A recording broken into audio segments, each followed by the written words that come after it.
Ten of Swords upright. The Ten of Swords indicates the result of the sword's descent into ruin, marking the completion of this cycle and the new beginning to follow. While this card does depict an end, defeat, and even a harsh change that is difficult to accept, it also signifies transformation, rebirth, realization, and wisdom gleaned from pain and loss. As a result, the mind, which was scattered and chaotic, now finally finds calm and can return to its focused and peaceful natural state once again. This card invites you to allow the difficult change or cycle shift you're now witnessing so you may see it come to a close and your mind may find ease. The Ten of Swords shows a patched character lying on the ground, stabbed with 10 swords in the form of the tree of life across his chest. He looks surprised that he has just been stabbed. He was not expecting this outcome.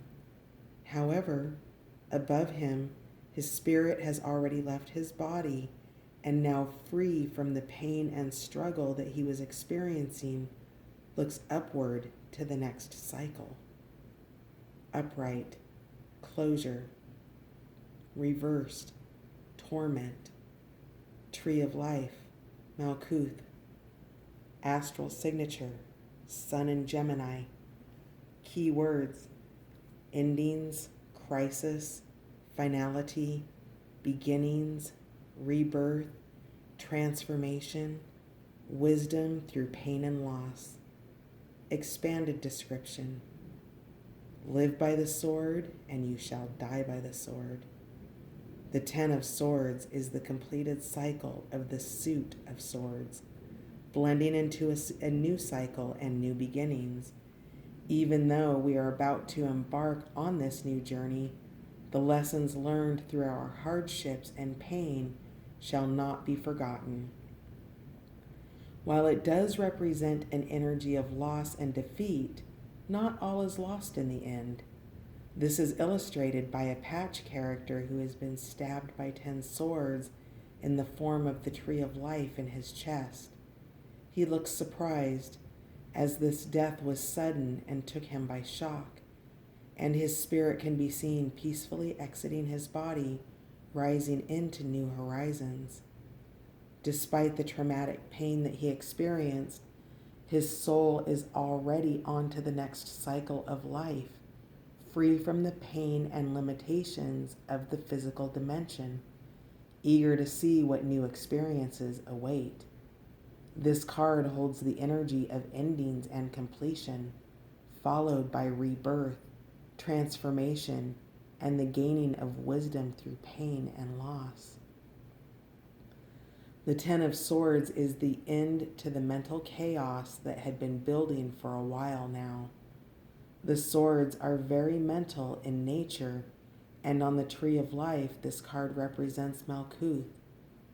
Our thoughts have now entered into the realm of complete detachment from anything other than sheer reckless force, and are driven into a state of ruin and decay from which they will rise again, born anew, with new learnings from such life lessons.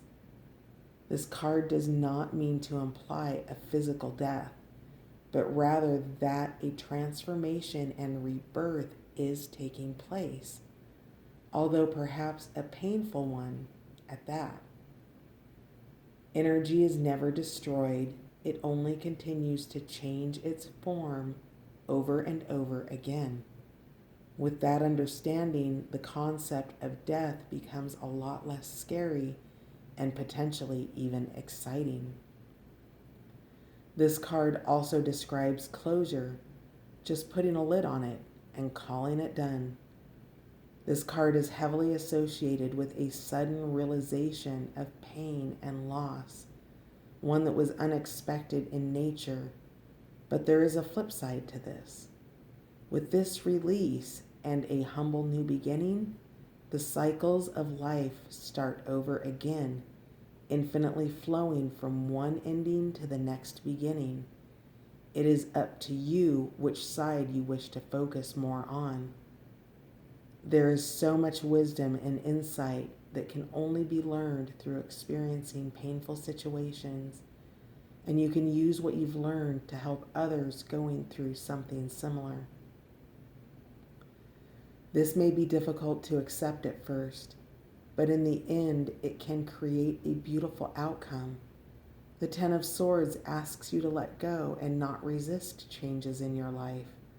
Allow them to flow, and they will eventually create renewal and the birth of the next phase of becoming who you really are. Ten of Swords reversed.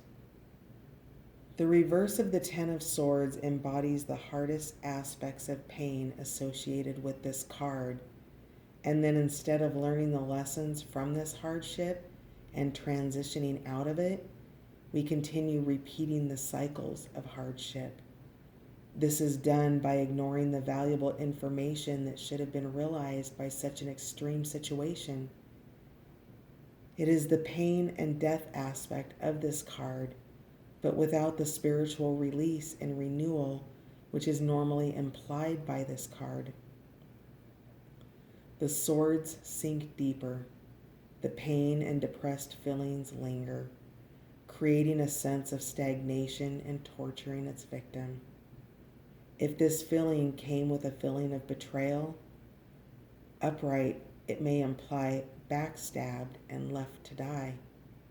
Reverse, it might imply a worse feeling, backstabbed, and then the opponent twisted the knife, torturing them and making them suffer as long as possible.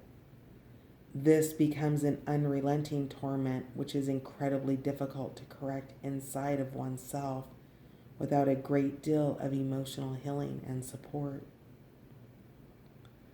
To turn this reversed card upright, first we must identify where this pain and sorrow is coming from. Who is backstabbing who and why? Or how are we inflicting this pain on ourselves? From here, it is going to be critical that we seek love and support from our environment, reaching out and accepting any help that is offered. A loving and nurturing parent or elder, a family member who cares, a friend who loves us, or even a guidance counselor.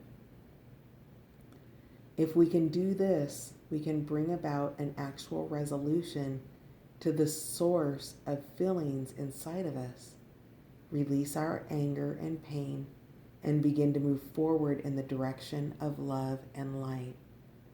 Unless we can acknowledge that we have a great deal of pent-up anger and rage within us and address it with care, we will never be able to move forward.